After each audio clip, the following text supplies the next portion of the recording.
इस realty share में फिर शुरू हुई तेजी। 9 दिनों में 19% तक चढ़ गया स्टॉक।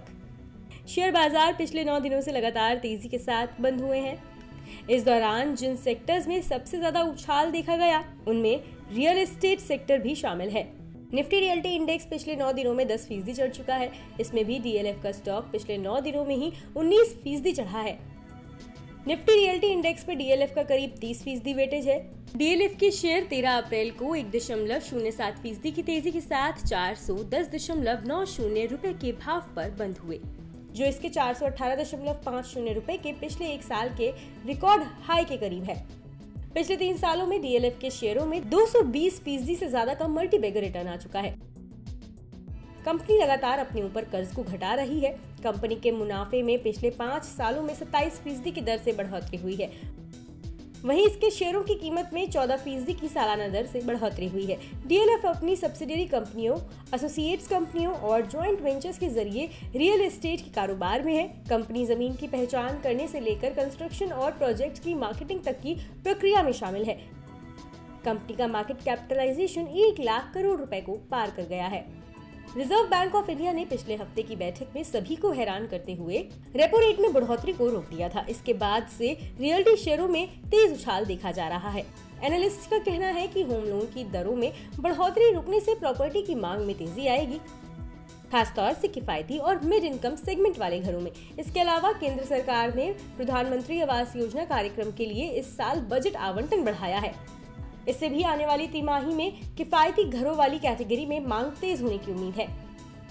ट्रेंड लाइन पर मौजूदा आंकड़ों के मुताबिक डीएलएफ के शेयरों को इस समय कुल 17 एनालिस्ट कवर कर रहे हैं, जिनमें से 14 ने इसे बाय रेटिंग दी है, वहीं 2 ने होल्ड, जबकि सिर्फ एक एनालिस्ट ने इस शेयर को सेल रेटिंग दी है। बता दें कि यहाँ मुहैया जानकारी सिर्फ सूचना हेतु दी गई है। मार्केट में निवेश बाजार जोखिमों के अधीन है। निवेशक के तौर पर पैसा लगाने से पहले हमेशा एक्सपर्ट से सलाह लें। मनी कंट्रोल की तरफ से किसी को भी पैसा लगाने की यहाँ कभी भी सलाह नहीं दी जाती है।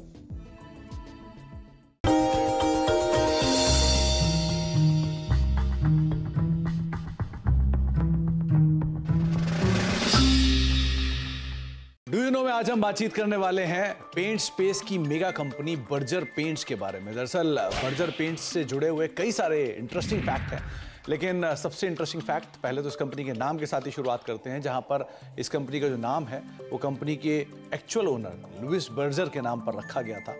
262 साल पहले इस कंपनी की शुरुआत हुई थी और ये कंपनी जर्मनी से शुरू हुई थी और धीरे धीरे मल्टीपल एक्विजिशंस और मर्जर्स के थ्रू होते होते यहाँ तक की स्थिति में पहुंची है। इसके अलावा कुछ इंटरेस्टिंग फैक्ट में ये भी है कि ये दुनिया की 14वीं सबसे बड़ी पेंट कंपनी है, एशिया की 4थी सबसे बड़ी पेंट कंपनी है और भारत की दूसरी सबसे बड़ी पेंट कंपनी के तौर पर शुमार है और करीब करीब 15 से लेकर 20% के आसपास का मार्केट शेयर अपने स्पेस के अंदर कमांड करती है। हालांकि जो लीडर है उसका हाफ मार्केट शेयर है, लेकिन फिर भी कंपनी का एक स्ट्रॉन्ग मार्केट शेयर अभी भी कमांड करती है। बर्जर पेंट्स इंडिया में करीब करीब 99 साल पहले से कामकाज कर रही है और एक इंटरेस्टिंग पार्ट ये भी है कि 99 साल पहले इसका नाम था हैडफील्ड इंडिया, जिसके साथ इसने शुरुआत की थी कोलकाता में और वहां से धीरे धीरे फेरबदल होना शुरू हुआ। Hero MotoCorp, royal Enfield, Ashok Leyland, Tata Motors, TVS, Yamaha, साथ ही साथ hero group, Honda group, Bajaj group, ये सब वो ग्रुप्स हैं जो कि बर्जर पेंट का पेंट यूज करते हैं और अलग अलग व्हीकल्स जो हैं कंपनी के वो इन प्रोडक्ट बर्जर के प्रोडक्ट्स के जरिए आप मार्केट में देख भी पा रहे हैं।